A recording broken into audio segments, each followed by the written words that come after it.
take political money from those they regulate. At a time when North Dakota is in the midst of an unprecedented oil boom and our agricultural economy is growing rapidly, the Public Service Commission makes critical regulatory decisions that affect all North Dakotans.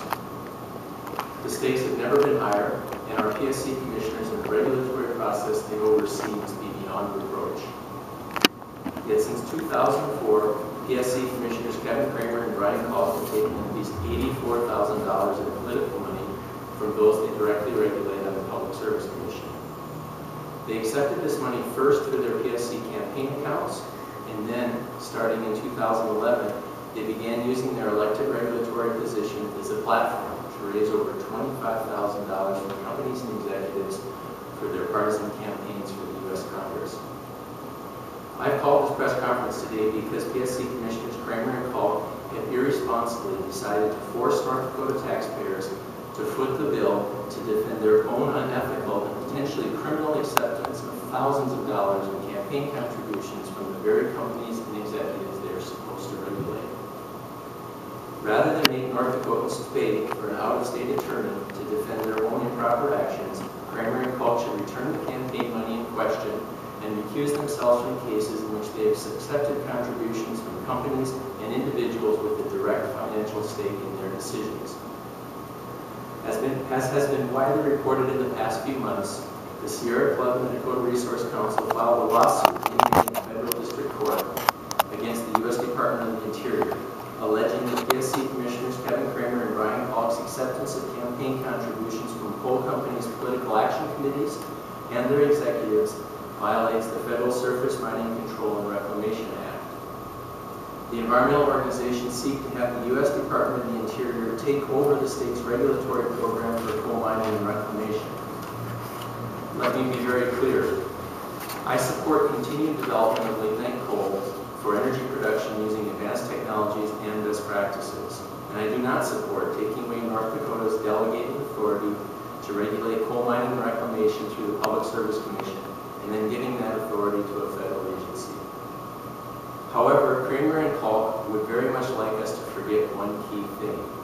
The environmental group's legal claim in Sierra Club versus Salazar that the PSC has violated federal law rests entirely on the Commissioner's own personal decisions to accept campaign contributions from interests regulated by the Public Service Commission. If Kevin Kramer and Brian Kalk were to do the right thing, return the contributions, and recuse themselves from relevant cases, the whole lawsuit would be moot, and North Dakota state regulatory program for coal mining and reclamation would not be at risk. Yet, in an executive session of the PSC last week that was closed to the public, Kramer and Kalk chose instead to have the PSC intervene in the federal lawsuit and stick taxpayers with the bill for hiring a Denver attorney. So why don't Kevin Kramer and Brian Kalk do the right thing? They apparently fear that returning the contributions and recusing themselves from cases could be seen as an admission of wrongdoing and put them in legal jeopardy under federal and state law. So instead, they are endangering North Dakota's nationally respected coal mining and reclamation program in a cowardly and self-interested attempt to save their legal skins. The most disturbing aspect of this whole spectacle was Commissioner Kevin Kramer announcing to the media last week that by hiring an attorney at taxpayer expense and intervening in the federal lawsuit, he and Commissioner Kalk were acting in the interest of North Dakota to protect the state's regulatory program. It's a little like someone setting City Hall on fire, calling the fire department, and then trying to take credit for saving City Hall. The current situation deserves to be put in a larger context.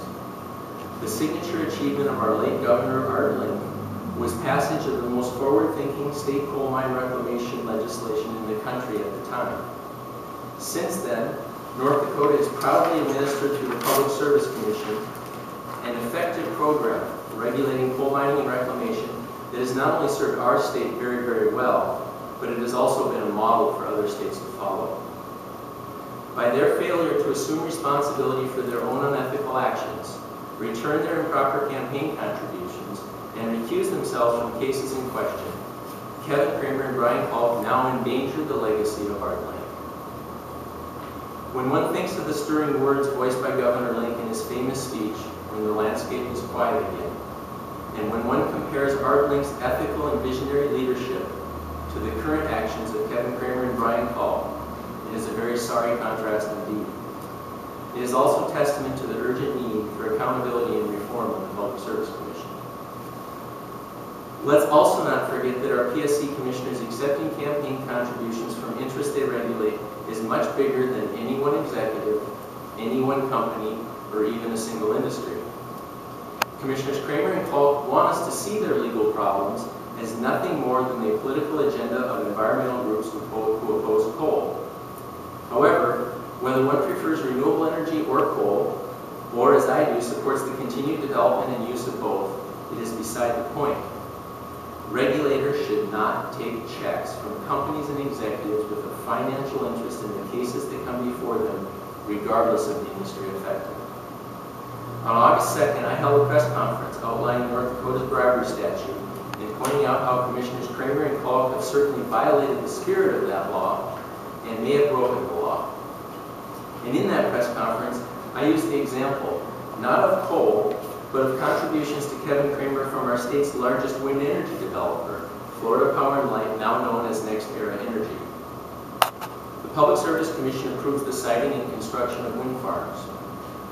The pattern of political contributions from Florida Power and Light NextEra to Kramer and his regulatory decisions favorable to the company resembles the same pattern of political contributions from the coal industry and favorable regulatory decisions by Kramer and Call that are also outlined in the federal lawsuit. I would like to direct your attention to the actual language of the North Dakota bribery statute. And let me point out it was passed by a Republican majority in 1973 and signed by the Democratic Governor Art Link. And here on this chart is the text of the bribery statute. And I'm going to read the relevant portions. Section 12.1-12-01 of the North Dakota Century Code. It is simply entitled bribery. Quote, a person is guilty of bribery, a Class C felony, if he knowingly solicits, accepts, or agrees to accept from another a thing of value as consideration for the following: the recipient's official action as a public servant, or the recipient's violation of a known legal duty as a public servant. Here's where the law gets interesting in Part 3. Quote, a prima facie case is established under the section upon proof that the actor knew that a thing of pecuniary value was solicited, accepted, or agreed to be accepted from a person having an interest in an imminent or pending judicial or administrative proceeding, and that interest could be affected by the recipient's performance or non-performance of his official action or violation of his known legal duty as a public servant. I think it's always refreshing when legislators use plain language. And our legislators back then clearly had higher expectations of their public officials than is the norm today in our state. Now, let's look at the FPL NextEra political contributions to Kevin Kramer and consider how they might apply to North Dakota's bribery statute.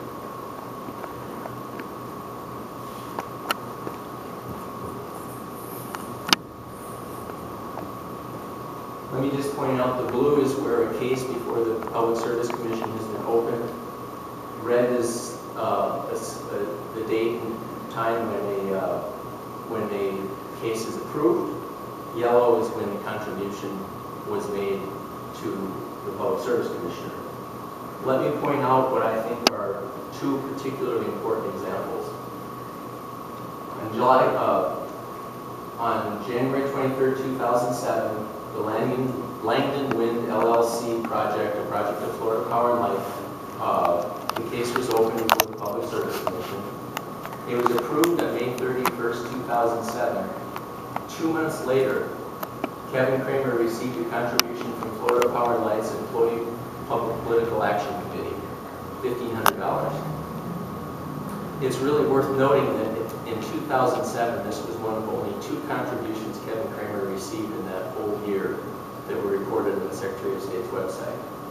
I might also add that his re-election campaign was 3 years later. The other really important example is the case of the opening of the docket of Oliver Wind LLC, another case of Florida Power and Light, in November of 2009. Note the case number, Public Utilities 09724. And there are 3 contributions, 2 from Florida Power and Light executives, and 1 from, again, from the Florida Power and Light Political Action Committee, total of $4,800. Note that same case number, April 20th, 2011, project's transmission is approved. Kevin Kramer accepted $4,800 in political contributions from Florida Power and Light when he had an open case, when Florida Power and Light had an open case before the commission. It's a real glaring example of something that at least violates the spirit of the North Dakota Driver Law and the in fact law. Again, it's worth noting that the this North Dakota criminal statute states that a felony bribery prosecution merely requires the knowledge of a pending or imminent proceeding in which the contributor has an interest, and the knowledge that the decision of the official receiving the contribution could be affected by it. These contributions are clearly improper and unethical. They may well be illegal and even criminal under North Dakota law. I believe they deserve to be investigated. Earlier in the campaign, I announced my Public Service Commissioner pledge of independence, refusing to solicit or accept any contributions from the political action committees of companies, cooperatives, and their associations that are regulated by the Public Service Commission, as well as the officers and executives of those organizations. However, the record of PSC Commissioners Kevin Kramer and Brian Falk demonstrates that voluntary steps such as my pledge are just not enough. As an elected commissioner, I will work with legislators from both political parties to craft legislation to end pervasive financial conflicts of interest on the Public Service Commission and to restore the public interest. That legislation will include the following 3 things. I am recommending legislation first that would require Public Service Commissioners and candidates to file an additional and separate campaign disclosure form to the North Dakota Secretary of State. This would be in addition to the general disclosure form that all statewide candidates today are required to submit. The difference would be is that this separate disclosure reform would detail every contribution received by a regulated interest, regardless of the level. And they would be listed separately in this form so that you in the media and the members of the public, the voters of North Dakota, can see for themselves and evaluate the integrity and accountability of their candidates and their commissioners in the Public Service Commission. Again, this is merely a disclosure requirement. It has no constitutional implications. The second has more teeth, and that would be in state law to require Public Service Commissioners to recuse themselves from any case in which they have received a contribution or contributions from a regulated party that has a material interest in the outcome of the proceeding. Recent Supreme Court decisions don't allow, at least my understanding is they would not allow prohibiting a Public Service Commissioner or candidate to not receive a contribution from a regulated party in advance of a conflict. But there's nothing preventing the state of North Dakota and our legislature passing a law that includes a requirement that if a commissioner or a candidate has accepted such a contribution, then if a case involving that individual or company comes before the commission, they would be automatically required to recuse themselves.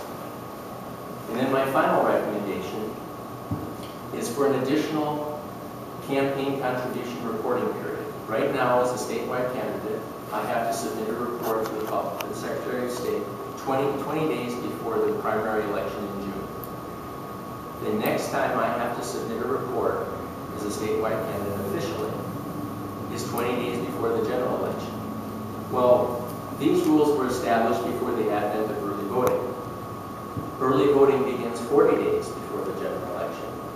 So basically, you and the media and the voters of North Dakota have no ability to know whether a PSC commissioner or a candidate has been receiving contributions from regulated entities until after thousands of North Dakotans have voted. And I believe that we need transparency, we need openness, and that's why, as part of my own pledge to not take these contributions, I am also, on the first day of every month, publishing the contributions I've received from the preceding month and it's cumulative. So it's the contributions I've received from the beginning of my campaign up until this point. And on my website, I invite anyone who visits that contributions page to evaluate the contributions I've received and to make their own determination whether they conform to my pledge. And I even invite people to contact me if they think there's a conflict, and I will investigate it, and I will return the contribution if I find there is a conflict of interest. But at the end of the day, again, I don't think voluntary actions are enough. I think we need legislation to make sure that these things never happen again on the Public Service Commission, and that we put an end to this culture of corruption affecting the agency. Those are my comments, my remarks for the press conference. I'd be happy to take any questions. Do you know if Randy Chrisman has talked about this at all, or do you know what his thoughts on all this are? When I announced my pledge a week after I was nominated, it was early, I think it was the first part of April, at my press conference in Bismarck, I invited my opponent to join me in taking the pledge. And I even offered that if he were to join me in taking the pledge and wanted to go a step further and say no to money from political parties as well, not just regulated interests, but the Democratic and Republican parties, I said I would be more than willing to do that. But I was taking the first step, and I would go further if my opponent joined me. His response to the media was, and I'm more or less quoting him, that I've been elected 5 times in North Dakota, and I've never had a conflict of interest. And Brad Crabtree is merely trying to prevent hardworking North Dakotans from supporting the candidates they believe in.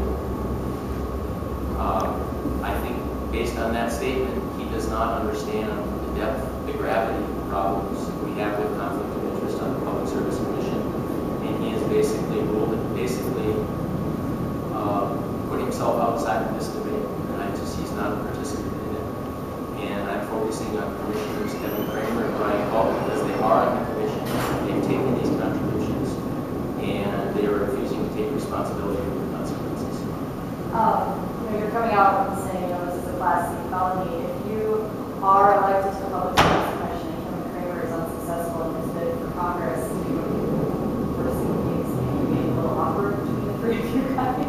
No, not really, because none of this is personal for me. All my professional life, my job actually in energy policy, I work with people that I disagree with all the time and try to help them reach agreement and find ways forward to reach consensus. And I've never viewed that in a personal context. I personally like Kevin Kramer and Brian Falk, but I also care about the integrity of the Public Service Commission in our state government, and I feel obligated to address this issue.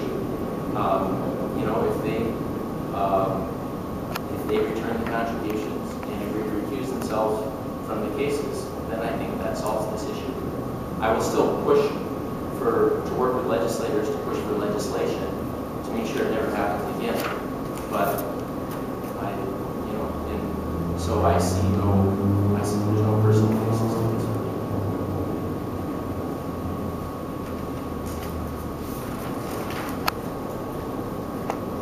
I'd like to add something else, given the column that appeared in the Grand Forks Herald, on the Sunday Grand Forks Herald yesterday,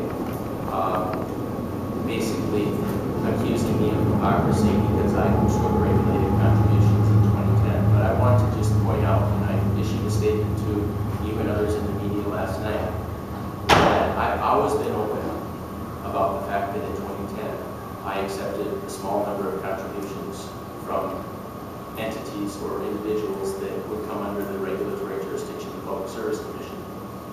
And whether it was a small number of contributions or not, it's still a conflict of interest. And it was an experience of running for office the first time where I really thought about that and realized how untenable and how improper this situation is, and I'm now taking steps to address it. However, the recommendations I've shared with you today, if the legislature were to implement them, I would apply the same standard to myself. And for those 2 companies where I accepted regulated contributions, if they have a case that were to come before the Public Service Commission as an elected commissioner, I would recuse myself. So I just want to address that head on. But in the contributions for 2012 that were cited in that column as being a conflict of interest, 2 of them were not regulated at all in the Public Service Commission. Commission by any stretch. And the other, I contacted the executive of the energy company, and I will be talking to his regulatory manager. My understanding of that company's operations is that they are not in the business of applying to the Public Service Commission in North Dakota and other states for projects, but rather providing technology to other companies. But if I find that indeed there is even the potential that they could be an applicant in a case before the North Dakota Public Service Commission, I will return that contribution. And that's the commitment